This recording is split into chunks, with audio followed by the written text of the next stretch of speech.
As paz, meu querido.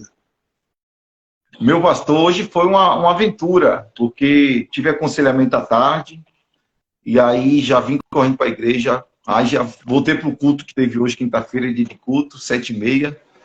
Aí tive dois convidados muito especiais lá hoje, fizemos um culto missionário, foi uma bênção, graças a Deus. E quando eu me dei conta, 9h40, rapaz, tive que sair às pressas para poder fazer essa live de hoje, com muita alegria poder lhe receber. Estamos nesse propósito de jejum. Sei do conhecimento que você carrega. Graças a Deus.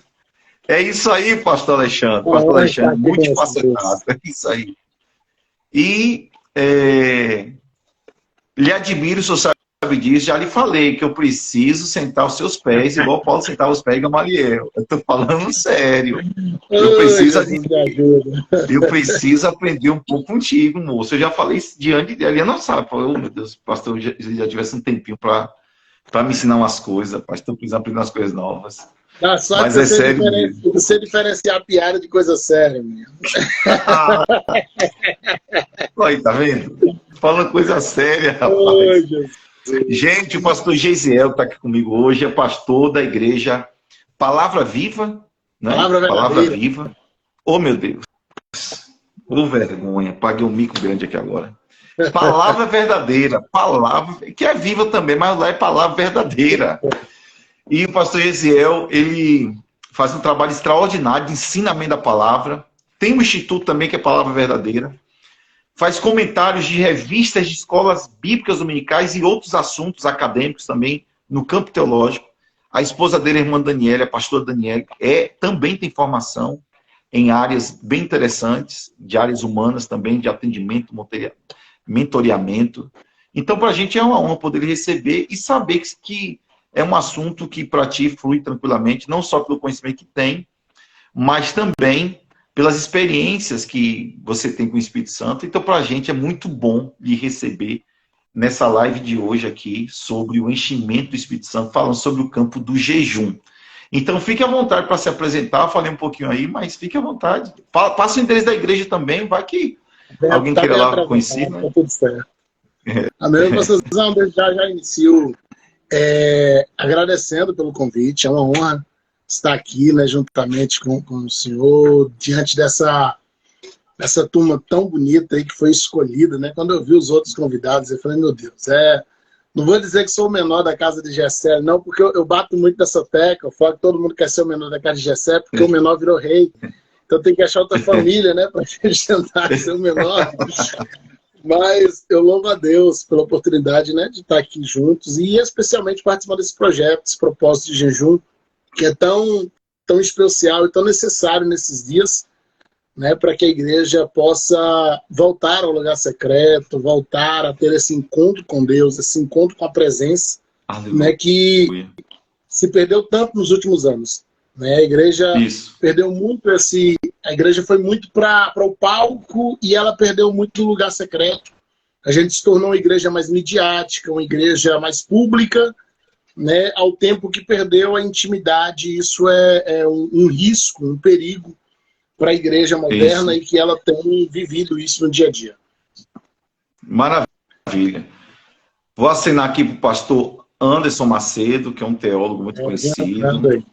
Você conhece, né? Quando essas pessoas entram na live, a gente já fica com medo, né? De falar alguma coisa, já percebeu, né? Estou preocupado aí com a análise. O pastor Alexandre também está com a gente, vários irmãos e irmãs que estão nos acompanhando todos os dias, fazendo esse jejum, e tem sido uma bênção, graças a Deus. Tem um pessoal de Onápolis também, tem um pessoal de São Paulo, de Salvador, de Minas, de Mutuípe, tem muita gente aí participando da live. Eu queria que você pegasse, por favor, essa live e divulgasse para o maior número de pessoas, porque eu tenho certeza que, como todas as lives, essa também será uma bênção. E o pastor Geisiel, ele tem umas sacadas assim muito rápidas, de umas ideias bem interessantes, que eu já vou deixar minha caneta aqui preparada para anotar algumas coisas. Eu anotei algumas coisas aqui do pastor Alexandre, né?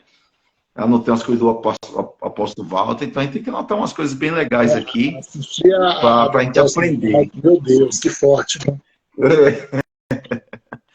Pastor Geisiel, ontem a gente falou, eu conversando com a pastora Nidia ontem aqui na live, falando sobre a questão do ser cheio e do andar no poder do Espírito Santo, não é?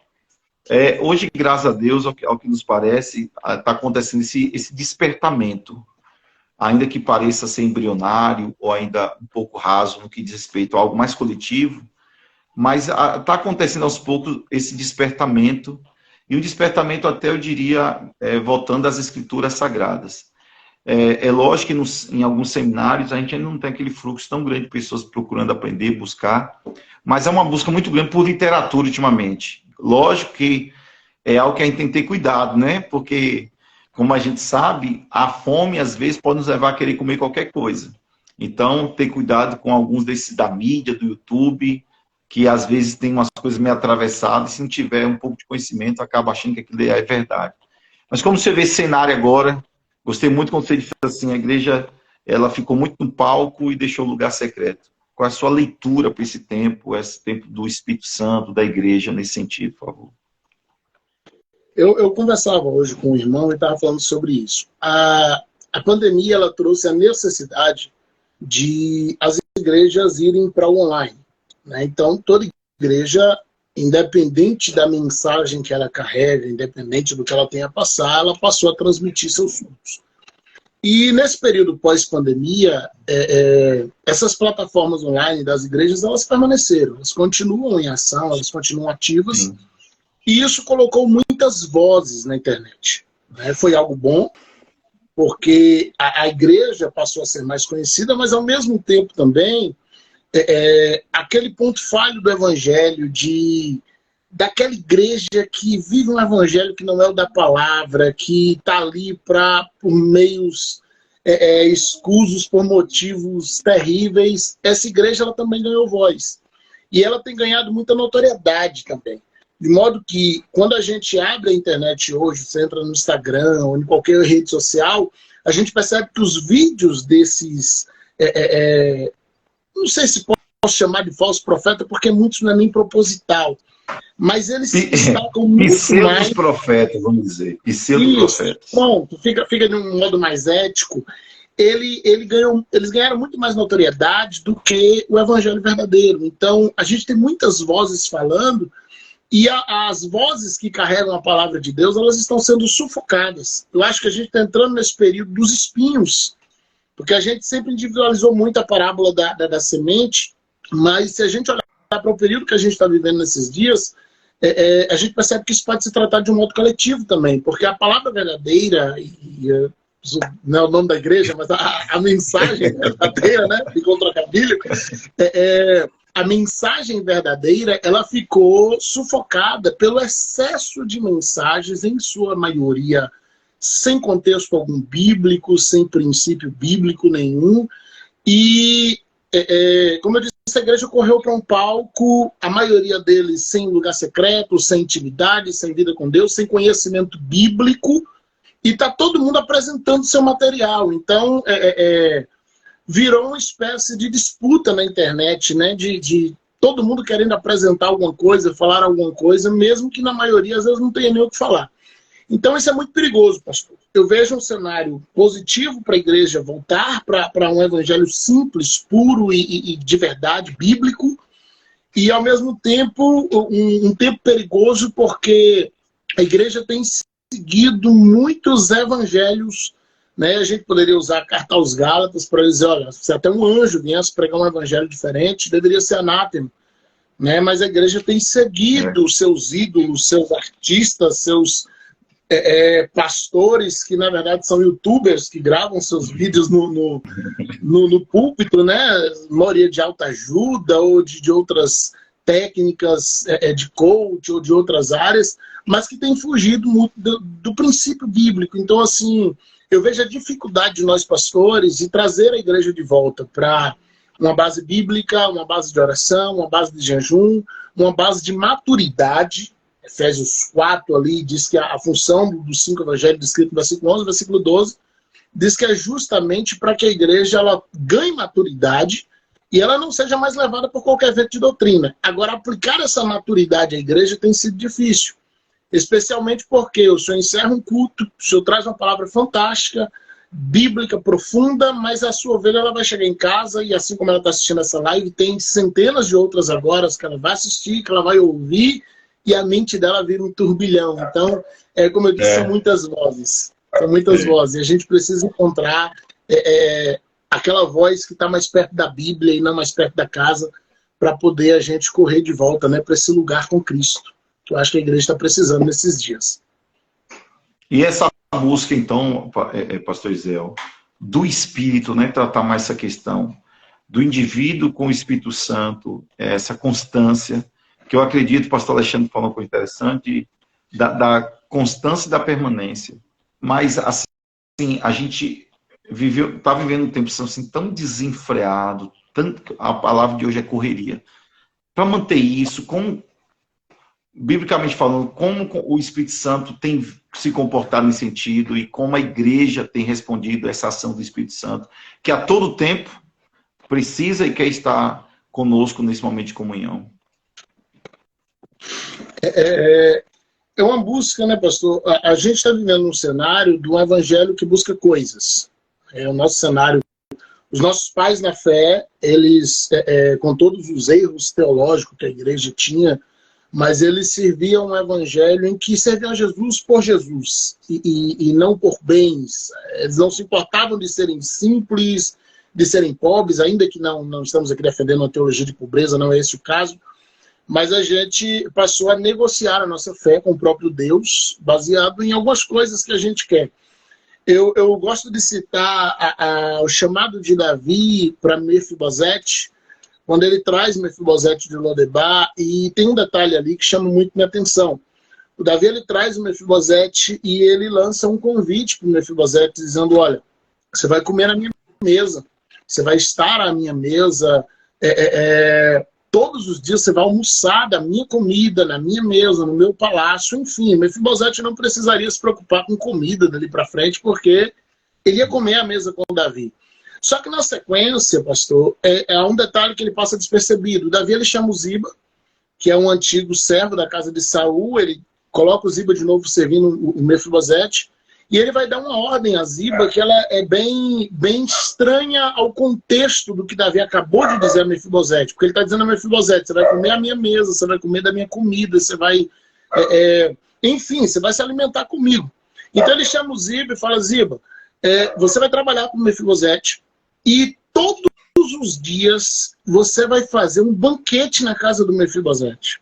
Olha que ordem completamente paradoxal com o que Davi acabou de dizer a Mefibosete. Ziba, eu quero um grande banquete na casa do Mefibosete. Você vai preparar as melhores... É como se Davi dissesse assim, olha, pergunta a ele o que ele quer comer naquele dia. Qual comida ele está com saudade. E faz um banquete lindo. Por que Davi faz isso? Mefibosete não ia comer daquela comida. Mefibosete não ia... Ele não ia provar aquilo. Eu brinco que Ziba foi o servo que melhor comeu na história da humanidade, porque todo dia ele fazia um banquete e o patrão não estava lá. Então ele sentava com os filhos dele, era escravo comendo bem. Né? Então por que Davi faz aquilo? Porque essa segunda ordem, se ele já garantiu a Mefibosete comer na mesa do rei, né? Eu entendo que todas as vezes que o Davi visse o Mefibosete entrando no palácio, ele queria ter garantias de que ele não estava ali por necessidade, de que ele não estava ali por fome, de que ele não estava ali por falta de opção, de que ele não estava ali porque a comida de casa era ruim. Né? O Davi, ele queria olhar ele entrando e dizer, poxa, ele veio pelo prazer de sentar à mesa comigo. Ele veio pelo prazer de estar comigo. Ele veio pelo prazer da minha presença. Não é pela comida, porque comida ele tem em casa. E um banquete, a ordem foi essa. Né? Todos os dias faço um grande banquete. Então, todas as vezes que ele entrava ali, não sei que hora eles comiam, se é o meio-dia ou à tarde, eu imagino que o Davi olhava e dizia, ele veio pela minha presença, ele veio pela minha companhia. E eu acho que esse é um chamado de Deus para a igreja. Tudo que a gente tem pedido a Deus, Deus vai dando, Deus vai abençoando, Deus vai atendendo a oração. E eu entendo que Deus está nos dando coisa para ver o que a gente está disposto a abrir mão. Deus está nos dando muitas coisas para ver até onde a gente é disposto a deixar o banquete que Ele mesmo deu, que Ele mesmo ordenou. né, para poder estar com ele pela presença, não é pelas coisas, não é por necessidade, não é por faltas, não é por fome de bens materiais, não, mas estar com ele pela presença. Porque esse é o ponto que se perde. Estar com Cristo pela presença. Então, todas as vezes que eu peço algo, ele me dá, ele concede, ele atende as orações. Agora, ele me dá na expectativa de que eu abra mão disso. É o Isaac que ele dá esperando que Abraão suba no monte para sacrificar. Né? Então, o Senhor ele está disposto a dar bênçãos para a igreja, ele está disposto a abençoar a igreja. Agora, a igreja não pode deixar a bênção afastá-la do abençoador. A igreja não pode deixar a bênção afastada de Cristo. Eu fui abençoado por Cristo, então o crente está desempregado e ele bota a igreja inteira em oração para que ele consiga um emprego. Então agora que ele consegue um emprego, o Senhor dá a bênção. Ele para de ir para a igreja porque ele está muito cansado. E ele não consegue mais congregar porque ele chega em casa fadigado. Então chega um ponto que por amor à alma o Senhor vai dizer, eu vou tirar o emprego porque ele é mais importante. Eu prefiro ele do que o que ele possa ter. Né? Então a gente vai pedindo coisas a Deus e Deus vai dando, e quando Deus nos dá, a gente se prende a bênção e esquece do abençoador. Se a gente vai para Lucas 5, você vê a pesca maravilhosa ali de Pedro. O Pedro passou a noite toda sem pescar, o Pedro, Tiago, André, João, e chega pela manhã o Senhor, ele chama eles para águas profundas, né? Tem um mistério ali naquele texto, porque quando chega lá dentro, a Bíblia diz assim, que ele chega lá no mar, eles lançaram a rede e colheram uma grande quantidade de peixe. Ora, você só colhe o que está plantado. Né? Pescaria na colheita, peixes se movem. Você colher é algo que está ali parado, te esperando, você só vai lá e retira. Então, a expressão não é pescar, é colheram. Né? O Pedro emprestou barco para Jesus, cansado, fadigado, com sono, mas o Senhor deu a ele uma colheita, não é pescaria, é colheita. Agora, eles acabam de ter a maior pescaria da sua vida, eles enchem 2 barcos, né? Pelo menos 2 que se tem aviso ali, talvez tenha enchido mais. Sim. O que eles pescaram ali, pastor, talvez fosse suficiente para aqueles homens construir uma nova história financeira na vida deles. Meu Deus, o que eles pescam ali. Só que o que as pessoas não veem é o último versículo. Porque quando chega lá no final, a Bíblia diz, eles voltaram para a praia, deixaram os barcos com tudo e seguiram Jesus. Quer dizer, eles acabam de ganhar a maior bênção financeira da vida deles. E eles largam tudo para seguir Jesus. Eles deixam lá. Os caras tinham acabado de enricar. E eles deixam. Isso. Porque o que eu entendo ali? É como se um olhasse para o outro e falasse assim, rapaz, dentro desses barcos a gente tem a nossa aposentadoria. Agora, assim, se ele fez uma vez, ele pode fazer de novo. Tá entendendo? Boa. Eu posso me prender a isso aqui e vender o peixe e o dinheiro acabar, ou eu posso andar com ele e saber que ele vai fazer isso toda hora. Então, quando a gente se prende à bênção, você não está crendo que Jesus vai fazer de novo. E aí você agarra a bênção, se prende à bênção e perde o abençoador. Então a bênção acaba. Porque a bênção está terrena aí. Pode falar. Uma coisa que eu estou pensando aqui, 2 Reis capítulo 4. A mulher, ali ela vive uma sucessão de milagres. São milagres e milagres, porta fechada, tremendo. Aí diz que quando as vasilhas acabaram, o azeite parou. Mas não diz as vasilhas acabaram e o azeite acabou. Não, o azeite só parou, porque o azeite não acaba. Então, os suprimentos dos céus e os estoques dos céus estão abarrotados das bênçãos.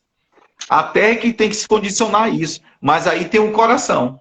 Se o seu coração está disposto a entender que o abençoador é mais importante que a bênção e o Deus do milagre é mais importante que o milagre. E aí, só para você continuar aí, pastor, Apocalipse 3:20. Eis que estou à porta e bato. Se alguém ouvir a minha voz e abrir a porta, eu entrarei e cearei com ele comigo. E esse dia eu estava nesse versículo pensando, meu Deus, tem que ter alguma coisa a mais aqui. E eu prestei atenção que ele diz, estou à porta e bato, ó. Mas se alguém ouvir a minha voz, então a pessoa não ouve necessariamente, o que a faz atender não é ouvir a batida da porta, mas quando ele bate, ele fala. E quando ele fala, alguém ouve a voz. Esse alguém pode ser qualquer pessoa que esteja disposta a ouvir a voz dele. Mas o mais importante do texto é dizer assim, cearei com ele e ele comigo. Aí fui estudar essa palavra cear no grego. Descobri que essa palavra cear, que era uma das 3 refeições mais importantes do dia, era o jantar. que a mais importante das três era o jantar do judeu. Então Jesus não estava só chamando eles para ter uma conversa, mas para ter um momento especial. Mas o mais importante do que o ceado, do que o banquete, era a voz daquele que falava. E aí se aplica essa ideia que você traz, de que quando a gente está ligado a esse Senhor, nós estamos com todo o suprimento em nossas mãos. Ele é o mais importante, é o mais desejado. A gente pode decidir entre a posse e o acesso. Pronto, peraí, rapaz, que é isso? Meu Deus, vamos estar aqui. É porque se Pedro fica com aquele barco de peixe, é posse. Ele recebeu uma grande bênção, ele se aposta na bênção. É posse, é dele, e tudo que é meu e está na minha posse, um dia acaba. Agora, quando eu largo a posse para andar com Cristo, eu estou tendo acesso ao poder dele. E o poder dele é ilimitado. Então, eu não preciso ter posse se eu priorizo acessar o que é de Deus. Ele é dono do céu e da terra. Se eu entender que andando com ele eu vou ter acesso, eu não posso brigar por posse. Né? Quem fica dizendo é meu, é menino. Eu tenho crianças aqui em casa, eu vejo isso aqui o tempo todo. Isso aqui é meu, é meu, é meu. Glória! Então, quando você vê a pessoa dizendo, ó, é regente do grupo ali, dirigente da célula, né, do pequeno grupo, não, isso aqui é o meu, é meu, é criança, é imaturo. E briga, né? E briga. Você não briga mais por posse, você quer ter acesso.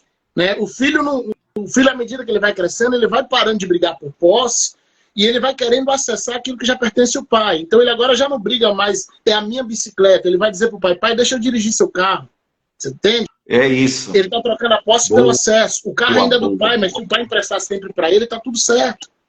Então, às vezes a gente vai brigando por posse, você vai ficando sempre com coisas pequenas e que acaba. Mas quando você tem acesso, se é do pai, se aquilo acabar, o pai troca, o pai substitui, porque é dele. E a gente vai acessar o novo. Né? É o filho pródigo e o irmão dele, o filho pródigo briga por posse, diz, olha, me dá a minha parte, é minha. E o pai, sem obrigação legal, porque ele estava vivo, ele divide e deixa o menino levar posse, porque Deus nunca vai brigar, pastor, com quem só quer a posse. Deus nunca vai brigar com quem não quer acesso, Deus não vai brigar com quem não quer viver com ele, Deus não vai viver disputando isso. Então você quer a tua parte, filho, eu divido e te dou. E ele deixa o menino levar. Agora o menino vai e ele perde tudo. Por quê? Porque é posse. E o que é posse da gente, a gente perde. O outro que ficou, ele não se dá conta de um detalhe. No momento em que o pai dividiu a fazenda, a Bíblia diz que o pai dividiu a fazenda. Se o pai dividiu e ele tem 2 filhos, tudo que sobrou é de quem? É do outro. É por isso que quando ele vai brigar dizendo, pai, tu nunca me deu nem um cabrito, o pai diz, filho, tudo isso aqui é teu. Porque a parte do teu irmão ele já levou. Né? Agora, por que aquele filho mais velho não se sentia dono? Porque o pai estava administrando. Então, apesar dele não ter saído de casa, mas no coração dele ele também queria possuir aquilo. E ele via como sendo do pai, diz, não é dele, eu não posso tocar. E o pai está dizendo, é seu, eu só estou administrando para você, multiplicando para você, fazendo crescer. Olha que coisa boa, gente! Maravilhoso! Então, a gente precisa ir para esse lugar do acesso, né? Precisa correr, escolher aí entre a comida do Zibo e a de Davi. A gente precisa tomar essa decisão, porque a gente está se prendendo ao banquete de casa, a casa está ficando confortável, a live está ficando boa, o culto online está ficando bom, a estrutura de câmera está boa, então a gente está ficando confortável com o banquete em casa, e o Senhor quer nos dar acesso no palácio. O Senhor quer nos convidar para estar com a presença, para estar na presença, estar com Ele, andar com Ele. Porque se Ele fez uma vez, Ele faz de novo. Se Ele multiplicou, fez a colheita de peixe, Ele faz de novo. E Ele fez de novo depois da crucificação. Ele acalmou o mal uma vez, acalmou de novo. Ele multiplicou o pão uma vez, Ele multiplicou de novo. 2 vezes. Né? É sempre 2. É uma forma dele dizer assim, eu faço de novo. Se precisar, quantas vezes eu faço de novo. Faz de novo, Senhor. Amém. Lembrei de Billy Graham. Faz de novo, né? Faz uma oração pelo lugarzinho do John Wesley. Então, assim, a gente precisa estar pronto para acessar o que é de Deus. Parar de brigar pela posse. Sabe? Nós, pastores, eles têm cuidado de dizer, não é a minha igreja, não é a igreja dele. Eu sou acesso, eu sou aqui um administrador aqui na terra que ele confiou, um dispenseiro, mas é dele. Eu prefiro acessar sendo dele do que ser minha, porque se for minha, eu vou acabar, em algum momento, destruindo ela. Mas se for dele, ele mantém. O que é dele, ele mantém. Então, Deixemos as coisas ser dele, né? E a gente precisa ter esse cuidado, pastor, porque às vezes a gente não está mal intencionado. Quando a gente vai para Marta e Maria, tudo que Marta está fazendo é para Jesus, né? A comida é para Jesus, o cuidar da casa é para Jesus. Marta está fazendo o que qualquer dono de casa faria. Agora não é o que Jesus queria receber naquele momento. Ele só queria que ela passasse um tempo com ele. E a gente precisa entender que estar com Deus não é trabalhar para Deus. Trabalhar para Deus não é estar com Deus. Quando a gente vai para a escolha dos 12 apóstolos, Jesus passa uma noite inteira em oração. E a Bíblia diz, de manhã ele desceu e escolheu 12 apóstolos para estar com ele. Não é para trabalhar, é para estar. E a partir do momento que eles estão com ele, eles têm acesso ao poder de Jesus. De modo que, mesmo antes da descida do Espírito Santo, eles já saem, fazem milagres e voltam maravilhados, dizendo, Senhor, em teu nome, operando os milagres, os demônios se submetem. Eles não tinham aquele poder ainda com eles. O poder deles, para eles recebem Atos 2. Eles estão operando em nome de quem? Eles estão acessando o poder de Jesus. Né? O poder de Jesus, eles saem, acessam o poder de Jesus e eles dizem, olha, as pessoas são curadas. Os demônios se submetem. Pelo poder de quem? De Jesus. Então, assim, quanto mais a igreja entender que a gente não precisa pegar as coisas, a gente só tem que acessar e deixar ele lá com o que é dele, e a gente vai acessando e usufruindo e desfrutando, então a fazenda cresce, multiplica, prospera, e aí a gente diz, mas eu não tenho o meu, ele está dizendo, filho, eu já te dei, é tudo teu, eu já fiz essa divisão faz tempo. A gente pode ver isso, por exemplo, pastor, me vendo na mente aqui agora, aquela, não sei se aplicaria, mas só a ideia do coração e da intenção de Abinadab, que ficou com a arca 20 anos na sua casa, não aconteceu nada. E na casa de Obed-edom, 3 meses, segundo Samuel capítulo 6, abençoou tudo que ele tinha em toda a sua casa. Então, de alguma forma, a intenção do nosso coração em relação a Deus, a honra, o entendimento, o temor, pode produzir essas bênçãos de acesso sobre a nossa vida. A arca ela passa por 3 ambientes, pastor. Na casa, Jonadab ali, né? Na casa do Jonadab ela não faz nada. Na terra dos filisteus ela produz maldição. E na casa de Obed-edom ela produz bênção. Então observe que a presença é a mesma. Em uma casa ela não produziu nada. Em outra casa ela produz maldição. E em uma terceira casa ela produz bênção. O que eu aprendo com isso? Que o que eu vou receber de Jesus está ligado à maneira como eu valorizo a presença dele. Glória a Deus. O que eu vou receber de Deus, se essa presença vai ser abençoadora, se vai ser neutra, ou se vai ser problema, e aí o Brunão Morada foi perito quando ele colocou ali, né, dizendo assim, olha, mais perto do monte, mais perto da glória, mais perto da morte. Né? Então, se essa presença ela vai me levar para a prosperidade ou me matar, está ligado ao meu coração, a maneira como eu vejo a presença, que eu valorizo a presença, que eu honro a presença, vai fazer com que essa presença me abençoe ou não, ela seja neutra, como foi na casa de Jonadab, por 20 anos lá não dá nada, não opera nada. O Uzá morreu, o Uzá tocou, morreu. Morreu. Né? Você está entendendo?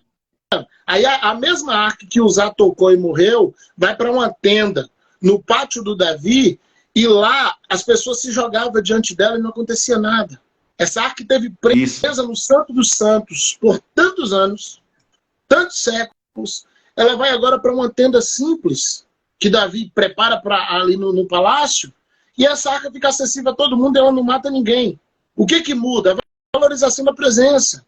Aí o Salomão vem, constrói um templo, tranca ela de novo no Santo dos Santos, tudo bonitinho como a lei mandava. Né? As pessoas perdem o acesso à presença.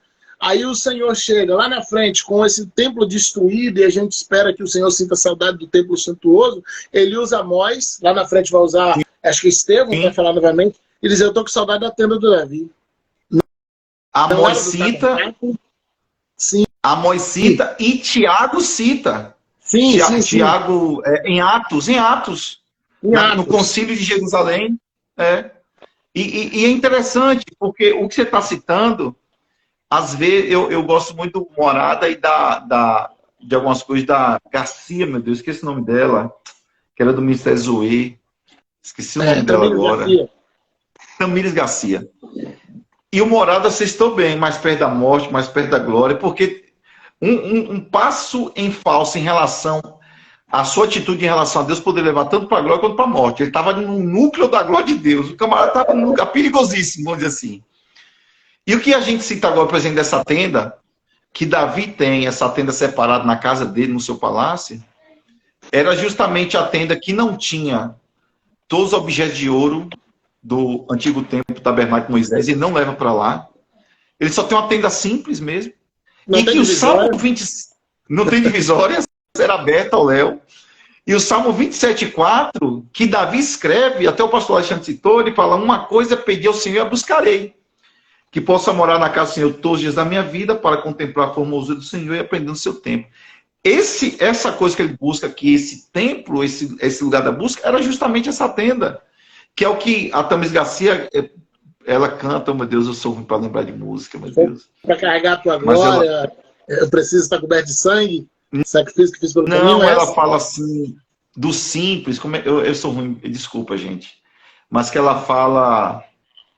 Não quis construir um templo, uma coisa assim. Não quis construir um templo. Naquela velha tenda. Aquela velha tenda. Isso. É Salmo 27,4. E que Amós vai dizer que é isso, é a palavra. Agora que você tem mais propriedade que eu, que Amós 27, ele cita isso, da tenda de Davi, que será restaurada. E que Atos vai dizer que essa tenda de Davi será restaurada, os gentios também passarão por ela. Então era para a descendência de Davi, de judeus, da tribo de Judá, mas que os gentios, de alguma forma, entrarão também nesse tempo, que é o tempo do tabernáculo caído de Davi, que será restaurado. Lembre agora. Mas pode continuar. A gente percebe que, com toda a maestria do tabernáculo de Moisés, a Bíblia diz, foi feito da maneira como ele viu na visão, da maneira como Deus ordenou. Toda a grandeza do templo de Salomão, gente, se a gente fizer uma mesclagem de textos de reis com texto de crônicas, a gente vai ver que o templo de Salomão, ele tinha o fundamento com pedras preciosas. Ele faz de pedras, cobre de madeira, depois ele forra de ouro. Aí a Bíblia vai dizer, por dentro e por fora. Telhado, por dentro e por fora. O piso, por dentro e por fora. O pátio, lá, coberto de ouro. Devia ser um negócio que incomodava a vista. Por isso tudo que coberto de os soldados da Babilônia, quando entram, eles levam até os alicerces do templo. Eles levam tudo. Eles levam tudo. E aí o que acontece? No meio de tudo isso, de toda a grandeza do templo de Salomão, um coral de levitas, de 4.000 levitas, né? Ali tem 38.000 levitas no serviço, 4.000 só no coral. Imagina esses caras cantando no topo do monte. Era um negócio fora de série. E o Senhor diz, eu tô com saudade da tenda. Simplesmente da tenda. Ah, mas na tenda não tinha um coral, não tinha uma banda, não tinha... Mas na tenda as pessoas se jogavam diante da minha presença e ficavam lá com o rosto no chão. E para o Senhor, ele diz, eu só queria aquilo. Eu não queria o templo, eu só queria aquilo. Pessoas lançadas diante de mim, adorando, e sem hora para sair, porque estava ali, era aberto, iam lá quem não tinha como ir para a tenda por religiosidade. Lá você ia para se jogar, não tinha nada acontecendo em volta daquela tenda. Era para estar na presença, para estar com a presença. E só citando, só citou aí a questão do roubo da Babilônia, eu entrei em parafuso certa feita com isso, pastor, porque eu falei assim, rapaz, o Zatocô morreu, os sacerdotes morriam. Historicamente, os sacerdotes morriam diante daquela arca. Né? E como Nabucodonosor invade o pátio, o lugar santo, santo dos santos, e Deus não faz nada. Né? E quando a gente vai ler as visões de Ezequiel capítulo 10 e capítulo 11, pastor, inserida naquelas visões, tem um acontecimento que passa pausado. Uma parte acontece em um versículo, as visões continuam, e aí surge outro versículo.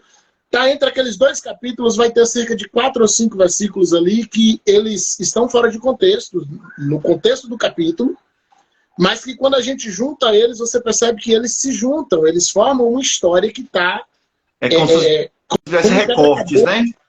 Isso. Recorte. E aí quando você tira esses versículos que estão como que soltos dentro de Ezequiel 10 e Ezequiel 11, e você junta esses 4 ou 5 versículos, você vê uma cronologia ali, você vê um fato gradual ali acontecendo. A Ezequiel vai ver a glória, que ela sai de cima da arca, ela vai para a Isso. porta do templo, dali, é como se o Senhor dissesse, eu não vou tirar de uma vez, eu vou botar aqui na porta, se as pessoas sentir falta, eu volto para dentro. Ninguém sente falta. E a glória sai da arca e ela vai, sai da porta, ela vai para o portão lateral, eu imagino que passa o tempo, ninguém sente falta, dali ele vai para um monte, na área leste da cidade, na área oriental ali, e dali ela é levada de volta para o Senhor. Lá no capítulo 42, Ezequiel vê essa glória voltando, né? Mas já é uma profecia para o futuro. Mas ali em 10 e 11 a glória vai embora. Isso já é no tempo do milênio. Sim, sim. É a profecia do futuro. Então ali, capítulos 40 ao 42, já é uma profecia para o futuro.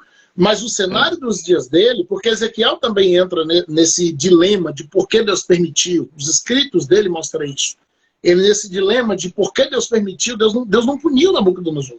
Quer dizer, uma arca que se o camarada entrasse, um sacerdote entrasse não autorizado, morria, e um ímpio entra lá e rouba o ouro.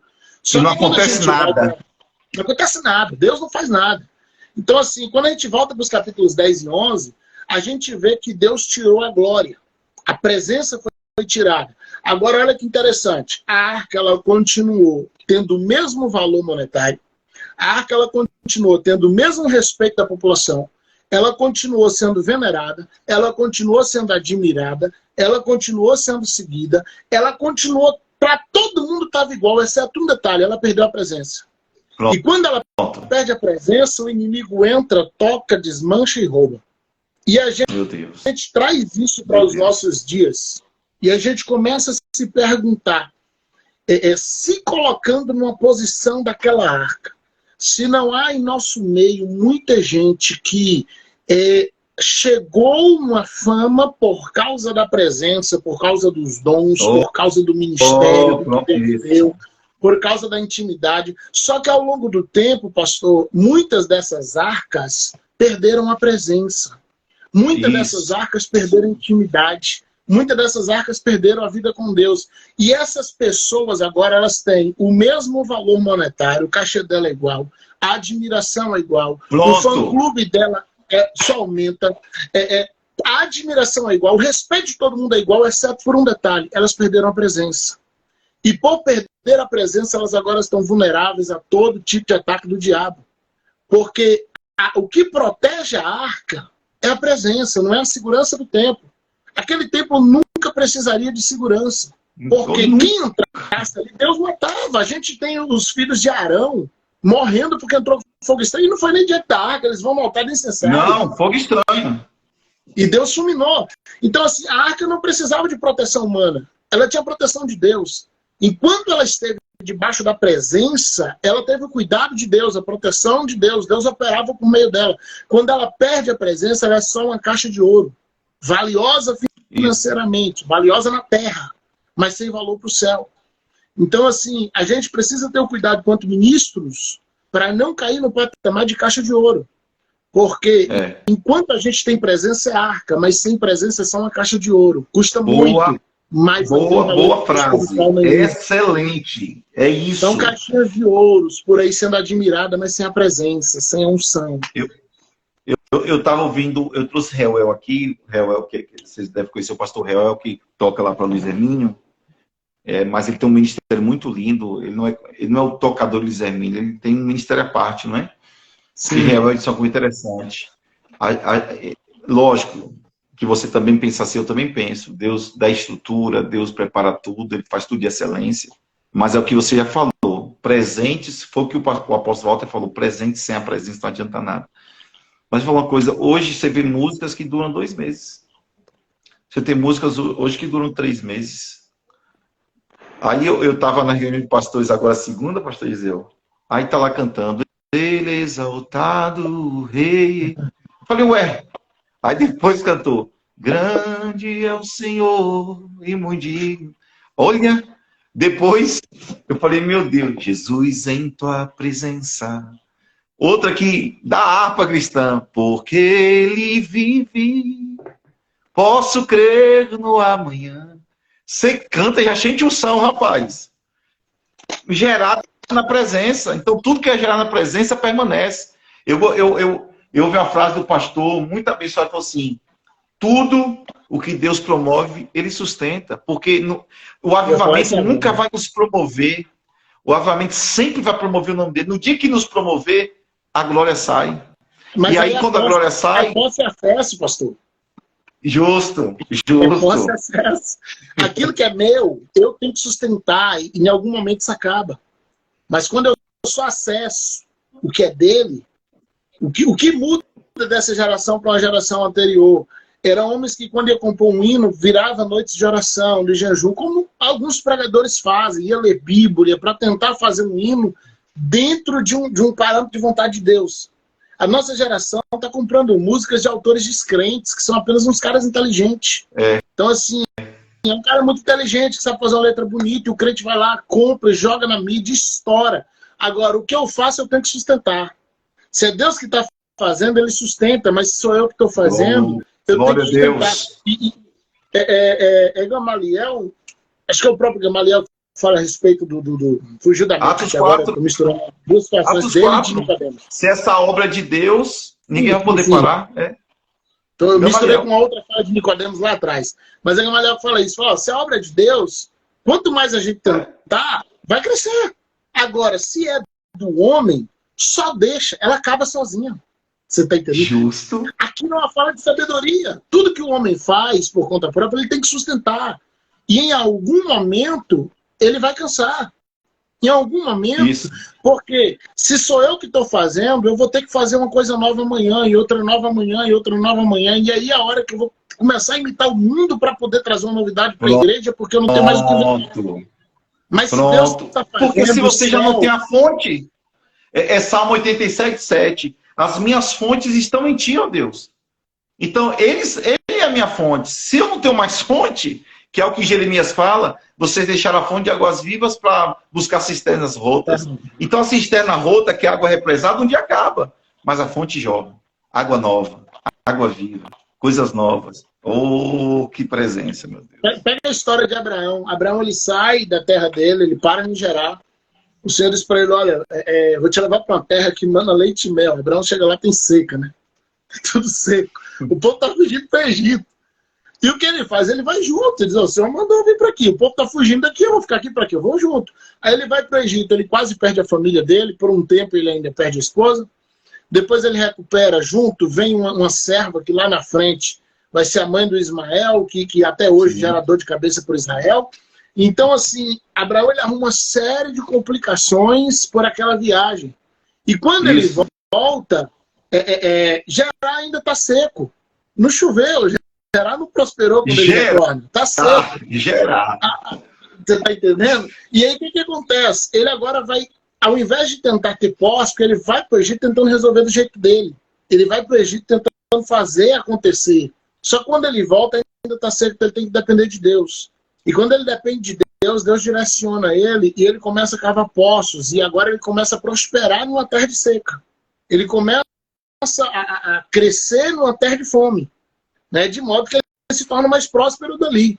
Então, assim, quando a gente tenta resolver do nosso jeito, a gente vai sempre ter dor de cabeça. Abraão, ele montou um altar em todo lugar que ele passou, menos no Egito. Todo lugar que ele chegou, ele montou um altar. Mas ele não monta no Egito. E o Egito é o único lugar que a geração dele vai ser escravizada. Porque onde a gente não constrói altar agora, a próxima geração sofre. Onde a gente está fazendo do nosso jeito agora, a próxima geração vai pagar por isso. Que frase poderosa. E a gente precisa construir altares. Ele constrói um altar em Betel, o neto dele tem um encontro com Deus ali.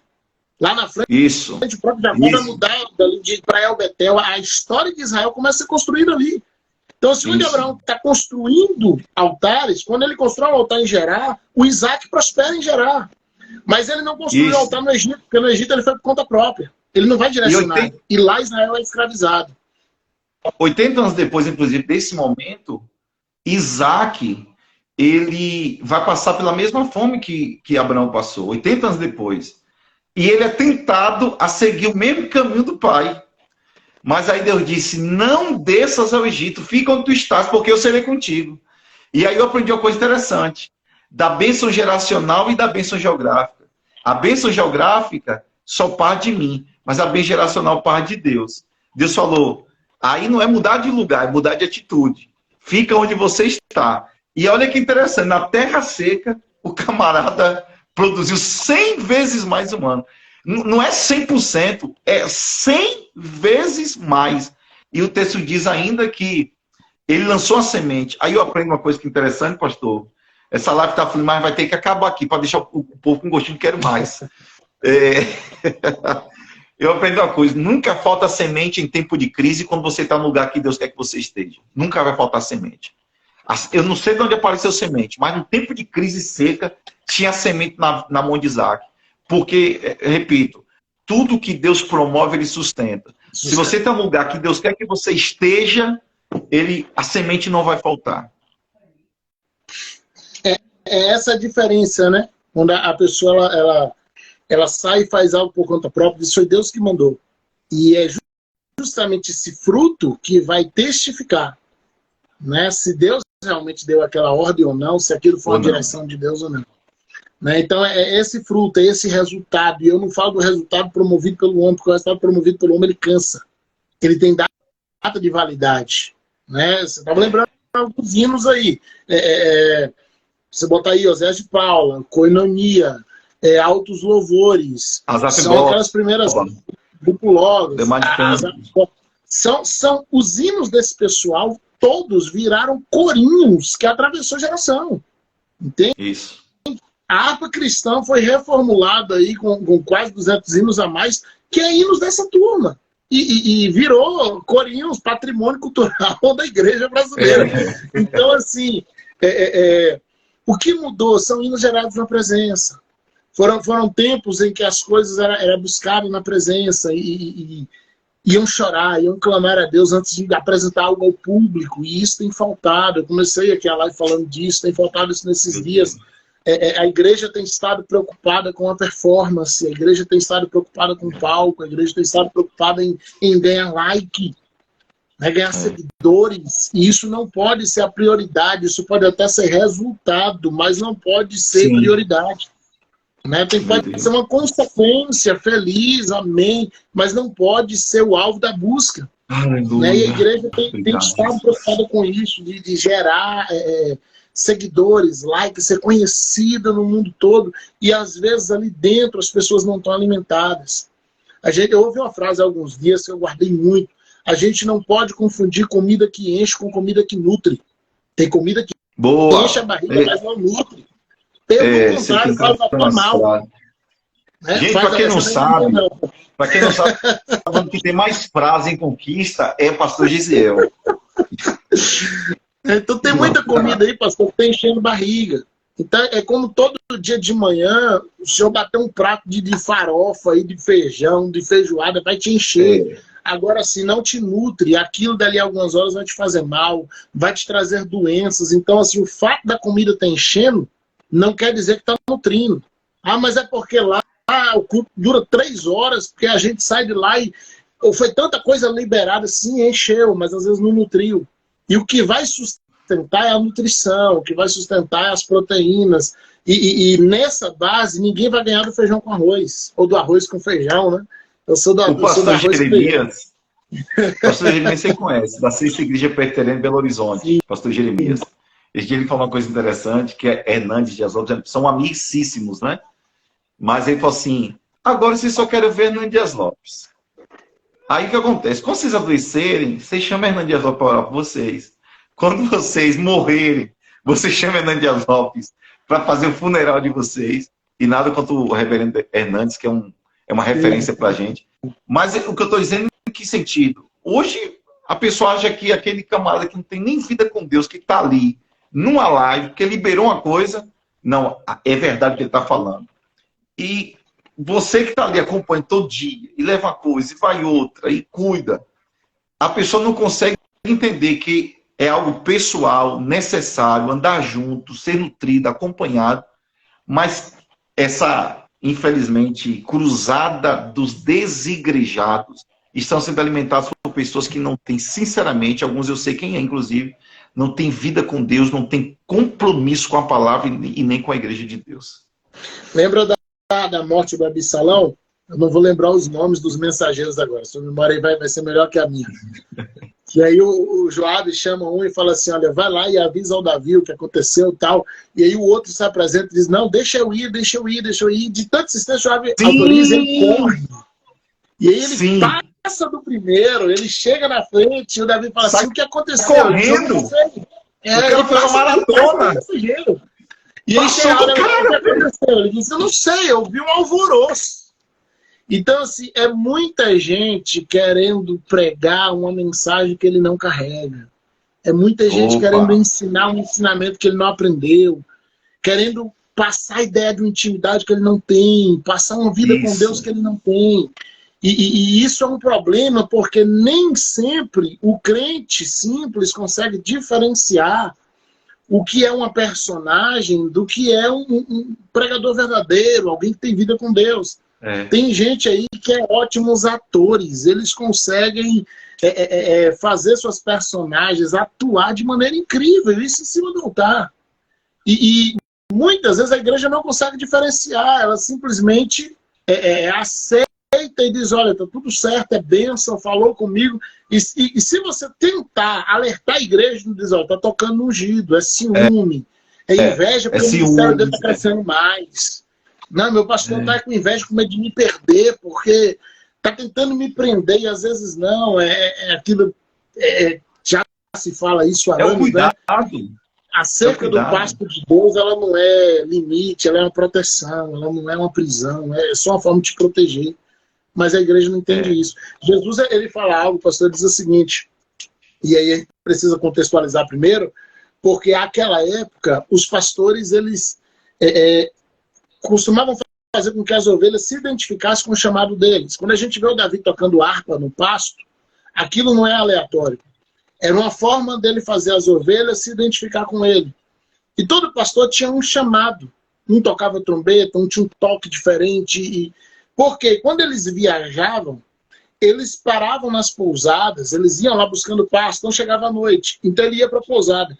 E toda pousada tinha lá um pasto com um funcionário da pousada para cuidar das ovelhas. Então o senhor chega aqui com 300 ovelhas, o senhor coloca no pasto da pousada.